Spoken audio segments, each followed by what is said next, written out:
Class के बाहर 2 लड़कियों को मार खाता देख और क्लास के अंदर 4 लड़कों की धुलाई देख सब सन्ने खड़े थे। तभी एचओडी सर गुस्से से पूछे, ये सब क्या हो रहा है? लेकिन किसी के पास कोई जवाब नहीं था, क्योंकि वो लोग तो ये मार शुरू होने के बाद आए थे, तो उन्हें ये मार क्यों हो रही है इसका रीजन नहीं मालूम था। सबको शांत देख सर ने गेट खोलने के लिए बोला। तभी रुद्र दौड़ता हुआ आया और गेट खोलने लगा, लेकिन वो गेट अंदर से लॉक्ड था। फिर वो पीछे मुड़ते हुए प्रियंका से पूछा, प्रियंका ये सब क्या हो रहा है? तब प्रियंका ने शुरू से सारी बात बताई कि कैसे वो लोग अनन्या को ढूंढ रही थी और यहाँ तक पहुंची। जब वो लोग यहाँ आई तो उन्हें अनन्या के अंदर से चीखने की आवाज आई। वो लोग अंदर जा रही थी, तभी माया और उसकी फ्रेंड उन्हें रोकते हुए बोली, अंदर अनन्या का हिसाब चल रहा है। अगर हम लोग बीच में पड़े तो आज जो अनन्या के साथ होगा वही हमारे साथ भी होगा। हमने विंडो से देखा तो विक्की और उसके दोस्त अनन्या को घेरे खड़े थे। किसी अनहोनी के डर से हम घबरा रहे थे। तभी गौरी एक डंडा लेकर आई और माया को मारने लगी। उसे मारते हुए साइड कर गौरी और ऋतु अंदर चली गईं। तो वहीं मैं साक्षी के साथ इन दोनों को बाहर ही रोके हुए थी। उस टाइम हमें कुछ भी समझ नहीं आ रहा था कि हम किसी को बुलाएं। हमें लगा हम बुलाने जाएंगे तो कहीं देर ना हो जाए, तो हम खुद ही इन लोगों से निपटने लगे। तभी कबीर और विशाल जो ये सब सुनकर हंस रहे थे, वे बोले, तुम लोग निपटने लगी या इन लोगों को निपटाने लगी? उन दोनों की बात सुन वहां खड़े सभी हंसने लगे, यहाँ तक कि रुद्र भी खुद को हंसने से कंट्रोल नहीं कर पाया। तभी एचओडी सर गुस्से से चिल्लाते हुए बोले, शांत हो जाओ सब। जब सब शांत हुए तभी अंदर से जोर जोर से चिल्लाने की आवाज आई, आओ माँ, आ माँ, जिसे सुन सब फिर से हंसने लगे, क्योंकि प्रियंका की बात सुन सब वहाँ पर खुश थे उन्हें मार खाता हुआ देखकर। तो वहीं थोड़ी देर पहले एचओडी सर जो गुस्से में थे वो भी खुद को हंसने से नहीं रोक पाए। उन्होंने रुद्र की तरफ देखते हुए बोला, क्या किया जाए? तो रुद्र ने माया और उसकी फ्रेंड की तरफ इशारा करते हुए बोला, सर ये दोनों अपने कॉलेज की स्टूडेंट्स हैं, तो इन्हें कॉलेज के रूल्स के हिसाब से पनिशमेंट मिलनी चाहिए। और जो अभी अंदर हैं, बोलते बोलते रुद्र भी हंसने लगा, वो इस कॉलेज से निकाल दिए गए हैं। उनको पनिशमेंट तो अंदर गर्ल्स खुद ही दे रही हैं, तो हमें उनसे मतलब नहीं है। वो लड़के डिपार्टमेंट या कॉलेज की जिम्मेदारी नहीं है। ये सुन एचओडी सर माया और उसकी फ्रेंड को केबिन में आने के लिए बोलकर चले गए। तो वहीं बाकी सब बाहर वेट करने लगे उन तीनों लड़कियों के बाहर आने का। थोड़ी देर में जब दोनों थक गईं तो वहीं उनके पास बैठ गईं। तभी कबीर विंडो से चिल्लाते हुए उन्हें बुलाया। कबीर की आवाज सुन अनन्या ने दौड़ते हुए गेट खोला और उसके साथ वो दोनों भी बाहर निकली। अनन्या दौड़ते हुए सामने खड़े रुद्र के गले लगकर रोने लगी और बोली, भाई आज गौरी ने मुझे बचा लिया, नहीं तो मेरा क्या होता। रुद्र उसे शांत करा रहा था। तभी उसे क्लास के बाहर आती हुई गौरी दिखी। वो कुछ कहता या करता उसके पहले ही उसे कबीर ने गले से लगा लिया। तो वहीं ऋतु को विशाल ने अपनी गोद में उठा लिया और उसे किस करते हुए बोला, आज मैं बहुत ज्यादा खुश हूँ, मुझे अपनी पसंद पर आज प्राउड हो रहा है। गौरी को इस तरह कबीर के साथ गले लगा देख रुद्र को बिल्कुल भी अच्छा नहीं लग रहा था। उसे अब धीरे धीरे गुस्सा भी आ रहा था। तभी कुछ पुलिस वाले आ गए जिन्हें रुद्र ने बुलाया था। वो लोग विक्की और उसके दोस्तों को ले गए, ये बोलकर कि इसके आगे की धुलाई वो लोग करेंगे। रुद्र सबको लेकर घर आ गया। अनन्या के मुंह से सब बातें सुन सुधा जी रोते हुए गौरी के हाथों को पकड़कर बोली, गौरी बेटा, हम तुम्हारा ये एहसान कभी नहीं भूलेंगे। आज जो आपने किया है, शायद भगवान ने इसी दिन के लिए आपको हमारे घर भेजा है, ताकि आप हमारे घर की इज्जत को बचा सको। ये सुन गौरी बोली, आंटी, जो एहसान आपने और इस फैमिली ने मुझ अनाथ पर किया है वो मैं पूरी जिंदगी नहीं चुका सकती। आप प्लीज ऐसे मत बोलिए। अनन्या मेरी बहन है और उसके लिए मैं कुछ भी कर सकती हूँ। इतना सुन अनन्या उसे गले लगाकर रोने लगी और बोली, शायद मेरी अपनी बहन भी मेरे लिए इतना नहीं करती गौरी। गौरी उसे शांत कराते हुए बोली, मैंने तो कुछ भी नहीं किया। जब से मैं आई हूँ हमेशा तुमने ही मुझे हिम्मत दी है अपने अतीत को भुलाने में और आगे बढ़ने में। उसके आगे तो ये कुछ भी नहीं है। तभी कबीर ने जल्दी से बोला, अब सब लोग रोना बंद करो, सबके लिए मेरे पास सरप्राइज है, तो सब अब रोने पे नहीं, मेरे सरप्राइज पर कंसंट्रेट करो। इतना बोल उसने हॉल में लगे टीवी से अपना फोन कनेक्ट कर दिया। थोड़ी ही देर में टीवी पर एक वीडियो प्ले हुआ, जिसे देख पहले तो सबकी आंखें बड़ी हो गई, लेकिन कुछ ही सेकंड्स बाद सब हंसते हंसते लोटपोट हो गए, क्योंकि ये वीडियो उस समय का था जब गौरी ऋतु लोग विकी और उसके दोस्तों को पीट रही थी।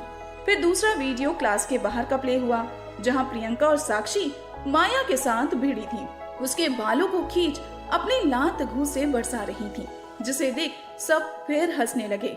ये सब देख सुधा जी बोली, आज तुम लड़कियों ने बता दिया कि औरतें कमजोर नहीं होती, अगर बात अपनों पर आ जाए तो वो किसी से भी भिड़ सकती हैं। तभी दादी माँ बीच में बोल पड़ी, हमारी गौरी तो है ही सुपर हीरो। फिर अनन्या की तरफ घूमते हुए बोली, अनन्या इस साल तो फिर से चैंपियन बनी है, पार्टी शार्टी नहीं करेगी? ये सुन कबीर बोला, अरे हाँ दादी, हम लोग तो भूल ही गए थे, पार्टी करेंगे, लेकिन मेरा गेम भी हो जाने के बाद, ऐसे डबल पार्टी होगी। तभी गौरी बोली, कबीर तुमको लगता है कि तुम लोग जीतोगे? इतना सुन सभी हंसने लगे, तो कबीर गुस्से से गौरी की तरफ बढ़ा, ये बोलते हुए कि अभी बताता हूँ तुझे। ये सब देख घर में सब हंस रहे थे, तो वहीं थोड़ी दूर बैठे रुद्र गुस्से में उबल रहा था। तभी अचानक से गौरी की चीख निकल गई, जिसे सुन सब शांत हो गए। सबने देखा गौरी ने अपना एक हाथ पकड़ा हुआ था, शायद विक्की लोग को मारने की वजह से हल्की मोच आ गई थी। ये देख दादी माँ बोली, सुधा एक गर्म नमक की पोटली ले आ, उससे सेकने के बाद आराम मिल जाएगा। सुधा जी ये सुनते ही तुरंत पोटली ले आई। तभी उनके हाथ से वो पोटली कबीर ने ले ली, ये कहते हुए, मौसी मैं कर देता हूँ। इतना बोल वो पोटली लेकर धीरे धीरे गौरी के हाथ पर घुमाने लगा और साथ ही अनन्या गौरी के साथ बातें कर तीनों आपस में हंसने लगे। तो वहीं रुद्र को ये सब अब बर्दाश्त के बाहर हो गया था, तो वो वहां से उठकर अपने रूम में चला गया। सब डिनर करने के बाद अपने अपने रूम में चले गए, तो वहीं गौरी अनन्या भी अपने रूम में बैठकर बातें कर रही थी।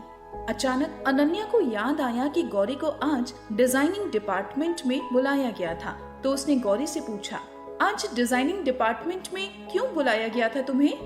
गौरी ने भी सोचा, अरे यार आज के डांस और विकी के चक्कर में मैं सबको बताना भूल ही गई। वो जैसे ही अनन्या को बताने के लिए हुई, तभी अनन्या फिर बोली, गौरी तेरी पायल कहाँ है? आज तूने क्यों नहीं पहना है? ये सुन गौरी ने अपना पैर देखा, तो उसके पैर से पायल गायब थी। उसने दूसरा पैर देखा तो उसमें उसकी पायल थी। ये देख गौरी घबराते हुए बोली, कहीं मेरी पायल गिर गई है। इतना कहते हुए वो अपने चारों तरफ ढूंढने लगी। धीरे धीरे पूरा रूम उलट पलट दिया, लेकिन उसे कहीं नहीं मिली। ये देख उसकी आंखों से आंसू गिरने लगे। ये मेरे माँ की आखिरी निशानी थी और मैंने उसे भी खो दिया। अनन्या ने जब ये सुना तो बोली, घबरा मत, मिल जाएगी, इधर ही कहीं पड़ी होगी। तब तक गौरी रूम से बाहर निकलकर ढूंढने लगी। वो सीढ़ियों से उतरते हुए हॉल, किचन हर जगह देख ली, लेकिन उसे अपनी पायल कहीं नहीं दिखी। फिर ऊपर आकर बाहर बालकनी की तरफ चली गई, लेकिन उसे वहाँ भी नहीं मिली। जब वो वापस जाने लगी तो उसकी आहट सुन रुद्र बाहर निकल आया। वो गौरी से कुछ बात करना चाह रहा था, लेकिन गौरी उसे पूरी तरह इग्नोर करके जाने लगी, तो उसने उसका हाथ पकड़ लिया। ये देख गौरी बोली, रुद्र मेरा हाथ छोड़िए, अभी मैं आपसे बात करने के बिल्कुल मूड में नहीं हूँ। रुद्र इस बात से अनजान कि गौरी क्या ढूंढ रही है और वो चीज उसके लिए कितना मायने रखती है। जब उसने गौरी के मुंह से सुना तो उसे गुस्सा आ गया कि गौरी उसे कबीर के लिए इग्नोर कर रही है। ये सोचते ही उसने गौरी को अपनी तरफ खींच लिया और गुस्से से बोला, तुम खुद को समझती क्या हो? गौरी पहले से ही परेशान थी, ऊपर से रुद्र के बेतुके सवाल। उसे रुद्र की बातें कुछ भी समझ नहीं आ रही थी। गौरी को कुछ भी ना बोलता देख रुद्र और गुस्से से बोला, तुमने अनन्या की आज हेल्प कर दी तो घर वालों की नजर में अच्छी बन गई, लेकिन मैं तुम्हारी सब चालाकी समझता हूँ। मेरे सामने अच्छे बनने का नाटक मत करना। ये सब सुन गौरी भी पूरी तरह गुस्से में आ चुकी थी। उसने रुद्र का हाथ झटकते हुए बोला, जो समझना है समझो, मुझे अब कोई फर्क भी नहीं पड़ता। और हाँ, पहले मुझे बुरा लग रहा था कि रिमिशा आपको धोखा दे रही है, लेकिन अब लग रहा है कि वो सही कर रही है। आप इसी लायक हैं। इतना सुन रुद्र गुस्से में तमतमाते हुए गौरी का हाथ पकड़ते हुए बोला, मुझे कुछ भी बोलने से पहले खुद को देखो कि कहाँ खड़ी हो तुम, किसके घर में हो। उसके बाद लायक का ज्ञान देना कि कौन कितना लायक है। और हाँ, मेरे भाई से दूर रहा करो, वो शरीफ है, उसे तुम्हारी मक्कारी समझ में नहीं आती। इतना बोलते हुए रुद्र उसका हाथ छोड़ अपने रूम की तरफ चला गया। तो वहीं गौरी जमीन पर बैठ रुद्र की कही सारी बातें सोचते सोचते रोने लगी कि रुद्र उसके बारे में कितना गलत सोचता है। वो ऐसी बिल्कुल नहीं है, वो मक्कार नहीं है। ये सब सोच सोच गौरी और ज्यादा रोने लगी। आज रुद्र की बातें उसे खंजर की तरह उसके दिल में चुभ रही थीं।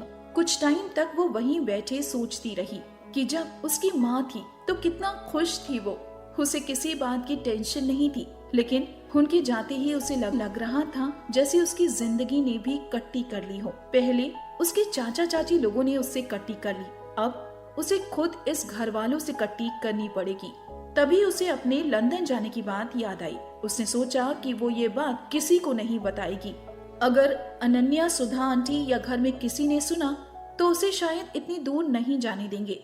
लेकिन उसे अब यहाँ से जाना होगा। आखिर वो भी कब तक दूसरों पर बोझ बनकर रहेगी। रमाशंकर अंकल का भी खुद का एक परिवार है। वो मुझ जैसी अनाथ का कब तक सहारा बनेंगे। मुझे अब यहाँ से जाना ही होगा। अपने लिए रास्ता खुद बनाना होगा, अपनी मंजिल खुद चुननी होगी मुझे, अपना सहारा खुद मुझे ही बनना होगा। इतना सोच उसने अपने आंसू पोंछे और जैसे ही उठने के लिए हुई तभी पीछे से अनन्या बोली, गौरी, तुम्हारी पायल मिली? ये सुन गौरी थोड़ा चौंक गई, लेकिन खुद को संभालते हुए बोली, नहीं, शायद कॉलेज में कहीं गिर गई होगी। कोई बात नहीं, अभी एक दूसरी है ना मेरे पास, इतना काफी है। गौरी ने अपनी उस पायल को निकाल अपने हाथ में लेकर बोली। अनन्या उसके गले लगते हुए बोली, फिर दोनों वहां से उठ अपने रूम में आ गई और बिस्तर में दुपक कर सो गई। अगली सुबह सब जल्दी जल्दी ब्रेकफास्ट खत्म करने में लगी थी, क्योंकि आज कबीर का बास्केटबॉल मैच था और अनन्या उसे बिल्कुल मिस करना नहीं चाहती थी। सबने कैब बुलाई और जल्दी से कॉलेज पहुंच गई, जहां कबीर अपनी टीम के साथ पहले ही मौजूद था। वो दोनों कॉलेज पहुंचते ही बास्केटबॉल कोर्ट की तरफ भागी। तभी अचानक से अनन्या को धक्का लगा और जैसे ही वो गिरने को हुई तभी उसे दो हाथों ने पकड़ लिया। लेकिन अनन्या ने अपनी आंखें डर से बंद कर ली थी। Excuse me, are you all right? Ananya के कानों में जब ये आवाज गई तब जाकर उसने अपनी आंखें खोली। उसे सामने दो काली और गहरी आंखें, लंबी नाक, पतले लाल होंठ, आधा माथा कवर करते हुए काले बाल, जिसे देख अनन्या उस चेहरे में कहीं खो सी गई। Excuse me ma'am, are you all right? जब उसके कानों में दोबारा ये आवाज गई तब अनन्या अपने होश में वापस आई। अपने होश में वापस आते ही वो हड़बड़ा कर उठी और तुरंत गौरी का हाथ पकड़ते हुए बास्केटबॉल कोर्ट की तरफ भागी। लेकिन उससे भी तेज इस समय उसकी धड़कनें भाग रही थीं। तो वहीं पीछे खड़ा लड़का अपने बालों पर हाथ फेरता हुआ मुस्कुरा रहा था। जब उसके कुछ दोस्त आए तो वो भी उनके साथ चला गया। इधर अनन्या और गौरी दोनों जल्दी से कोर्ट के अंदर गई, जहां कबीर उन दोनों का कब से इंतजार कर रहा था। दोनों को देख हाथ ऊपर उठाकर इशारा किया, जिसे देख दोनों उसके पास चली गईं। कबीर, तुम लोगों को इतना टाइम लगता है आने में? गौरी, सॉरी यार, चल कोई बात नहीं, हमने तुम्हारे एक भी शॉट मिस नहीं किए ना, बस। कबीर, यार थोड़ी टेंशन हो रही है, सेंट जॉन्स कॉलेज वालों के साथ हमारा फाइनल मैच फंसा है। अनन्या, हाँ तो क्या हो गया? कबीर, प्रॉब्लम ये है कि उनके कॉलेज के सीनियर प्लेयर खेलने आए हैं। विपुल अरोड़ा आया है, तू तो जानती ही है उसे। अनन्या, देखा नहीं है, बस नाम सुना है, लेकिन तू ये मत भूलना कि पिछले साल सब रुद्र भाई की टीम से हारे थे ये विपुल शिपुल जो भी है आज फिर हारेगा, तो देख लेना। तो वहीं चारों तरफ लड़कियों की भीड़ बढ़ती जा रही थी। आखिर बड़े भी क्यों ना, उनके कॉलेज का second most handsome hunk Kabir Pratap Singh का मैच था आज। बास्केटबॉल कोर्ट में खचाखच लोगों की भीड़ बढ़ती जा रही थी, क्योंकि आज का मैच काफी दिलचस्प होने वाला था। आज के इस फाइनल मैच का जो भी विनर होगा उस कॉलेज को इस साल की चैंपियन ट्रॉफी मिलेगी। रेफरी ने मैच स्टार्ट होने का सिग्नल भी दे दिया, जिसके साथ ही दोनों कॉलेज की टीम कोर्ट में उतर चुकी थी। लेकिन तभी मैच को 15 मिनट के रोकने के ऑर्डर मिले। तभी कॉलेज के डीन अपने हाथ में माइक पकड़ते हुए बोले, कुछ समय के लिए ये मैच रोकने के लिए मैं क्षमा चाहता हूँ। दरअसल बात यह है कि ये कॉलेज फेस्ट ग्रेजुएशन लेवल पर हो रहा था, लेकिन सेंट जॉन्स कॉलेज के डायरेक्टर की रिक्वेस्ट पर इस बार उनके बास्केटबॉल टीम में कुछ सीनियर प्लेयर्स भी शामिल हुए हैं, क्योंकि वो चाहते हैं कि अपने आखिरी साल में वो कुछ यादें लेकर जाएं। तो हमारे कॉलेज ने उनका ये प्रपोजल एक्सेप्ट कर लिया है। तो वहीं हमारे कॉलेज के सीनियर प्लेयर्स भी यही चाहते हैं कि वो भी इस मैच में पार्टिसिपेट करें। तो आज का मैच काफी दिलचस्प होने वाला है, क्योंकि कॉलेज ने डिसाइड किया है कि इस बार का चैंपियनशिप के लिए बास्केटबॉल मैच दोनों जूनियर्स सीनियर्स की मिक्स टीम खेलेंगी। इतना सुनते ही सब एक साथ चिल्लाते हुए बोले, रुद्र रुद्र रुद्र। ये सुन कबीर विशाल भी खुशी से उछल पड़े। तो वहीं गौरी को कुछ समझ नहीं आ रहा था। उसने अनन्या से पूछा, ये सब लोग रुद्र क्यों चिल्ला रहे हैं? अनन्या, रुद्र भाई, समीर भाई, इन लोगों की टीम है, ग्रेजुएशन के पहले साल से ही खेलते आ रहे हैं और हमारे कॉलेज का रिकॉर्ड है 4 साल से लगातार चैंपियन टीम होने का। तो इस साल भी अब हमारा ही कॉलेज चैंपियन होगा, जिसे अब कोई नहीं रोक सकता। तो वहीं गौरी ने देखा लोगों की भीड़ पहले से भी ज्यादा बढ़ने लगी और सारी गर्ल्स के मुंह पर एक ही बात थी, रुद्र कबीर, जिसे देख गौरी को जलन होने लगी और कुड़ते हुए बोली, कभी खुद को आईने में देखी नहीं है और सपने रुद्र के देख रही हैं। हाँ। तभी रुद्र अपनी टीम के साथ अंदर आता हुआ दिखा, जिसे देख सारी गर्ल्स उसके पास आकर चिल्लाने लगी। तो वहीं रुद्र और उसकी टीम इन्हें इग्नोर करते हुए आगे बढ़ कोर्ट में पहुंच गए, जहां कबीर ने रुद्र को गले लगाते हुए बोला, थैंक्स भाई, मैं तो काफी नर्वस हो गया था, लेकिन अब मजा आएगा। तभी अनन्या भी गौरी के साथ उन दोनों के पास आते हुए बोली, आज पहली बार आप दोनों भाइयों को साथ खेलते देखूंगी। All the best to both of you. भाई, आज उस विपुल शिपुल की फिर से बैंड बजाना। इतना बोल वो हंसते हुए चली गई और रुद्र भी मुस्कुराते हुए पीछे मुड़ गया। जब रुद्र ने सुना कि उसे कोई बुला रहा है तो वो पीछे मुड़ा। देखा सामने गौरी खड़ी है। उसे कुछ समझ नहीं आया, तो वैसे ही वो खड़ा रहा। Rudra, all the best. इतना कहते हुए गौरी ने उसे एक ड्रिंक की बोतल पकड़ाई और बिना पीछे देखे वहां से भाग गई। रुद्र बोतल पकड़े हैरानी से कभी गौरी को देख रहा था तो कभी उस बोतल को। फिर थोड़ा मुस्कुराते हुए उसने बोतल से ड्रिंक पीते हुए अपनी टीम के पास चला गया। दोनों टीम कोर्ट में उतर चुकी थी। दोनों टीम से 5-5 प्लेयर्स आमने सामने खड़े हो गए। वहीं रुद्र की टीम से रुद्र, कबीर, विशाल, अमर और समीर थे और बाकी के 7 प्लेयर्स साइड में बैठे हुए थे।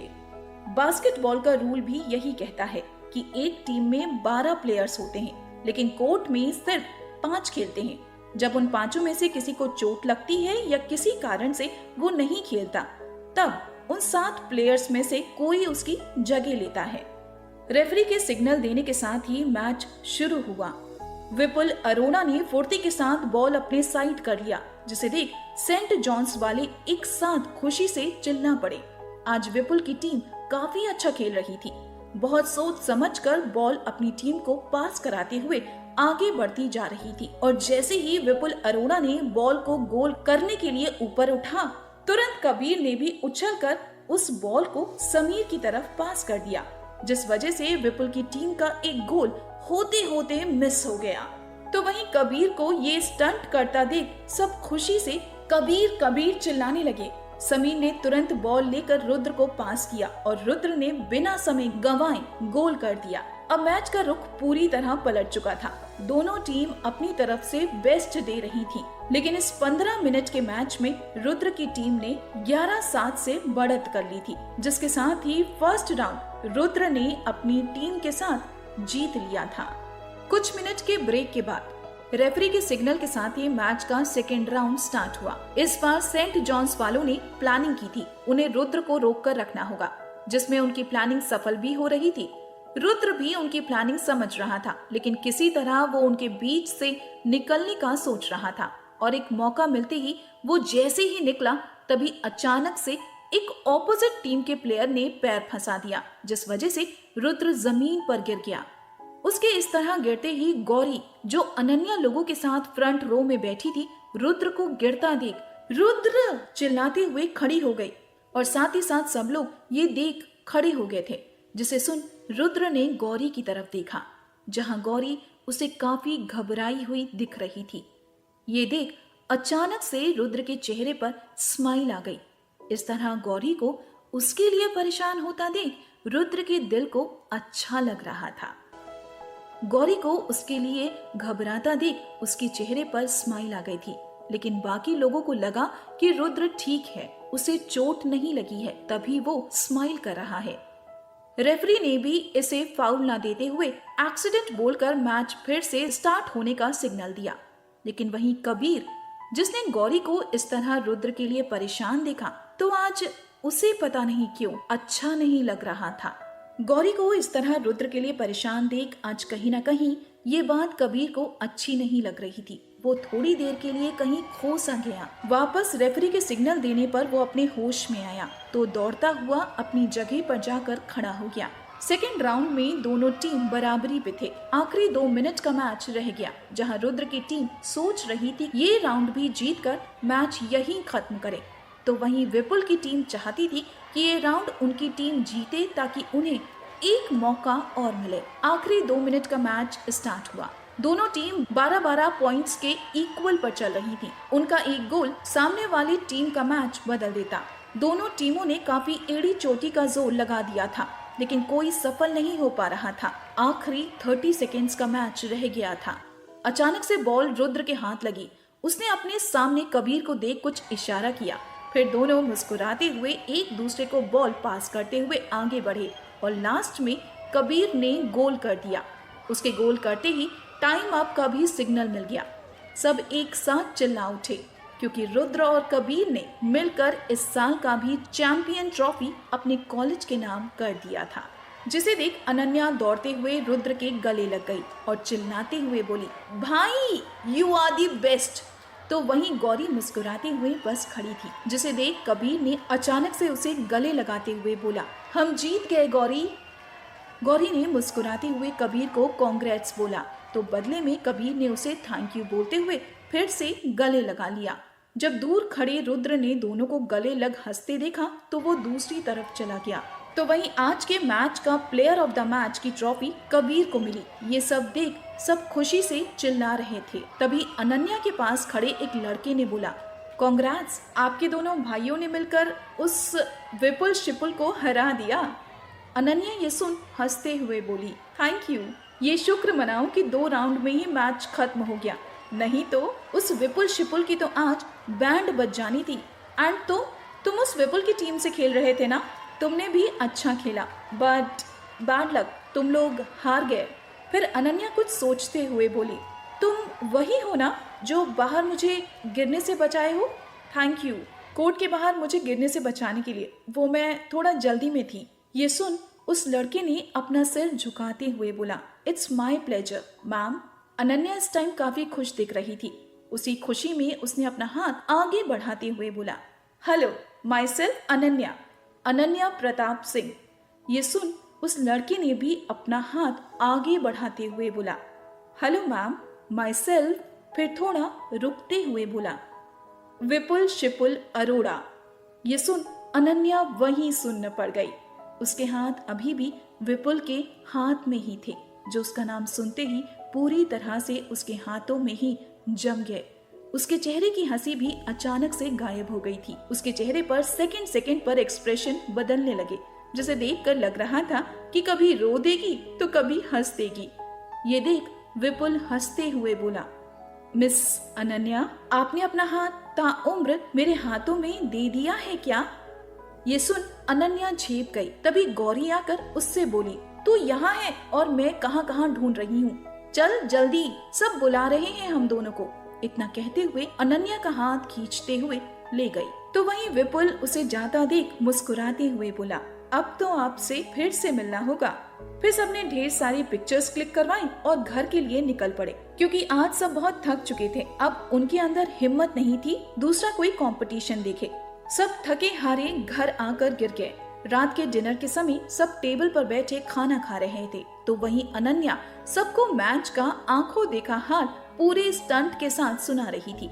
सबके साथ में बैठा रुद्र शांति से अपना खाना खत्म कर रहा था, जहां उसके चेहरे पर खाते समय एक दर्द नजर आ रहा था।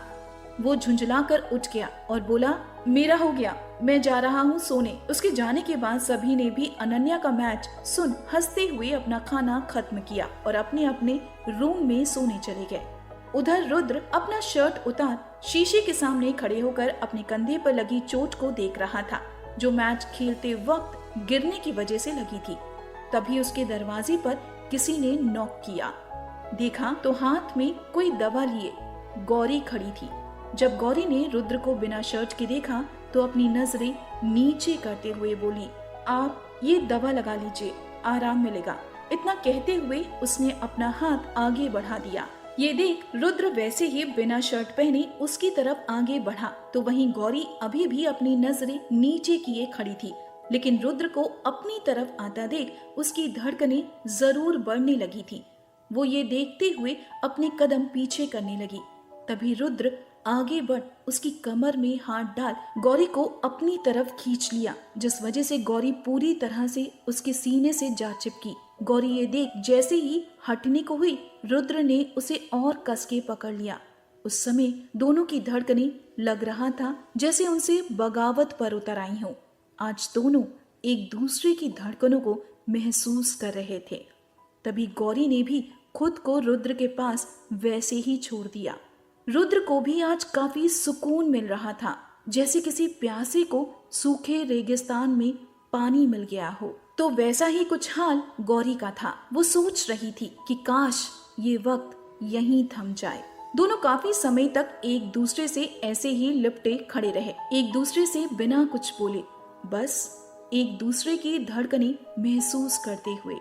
गौरी, गौरी, ये लड़की इतनी रात को कहाँ गायब हो गई? गौरी, गौरी। जब यह आवाज उन दोनों के कानों में गई, तब दोनों हड़बड़ाकर एक दूसरे से अलग हुए। आगे किस मोड़ करवट लेती है कहानी, जानने के लिए सुनिए अगला भाग 7।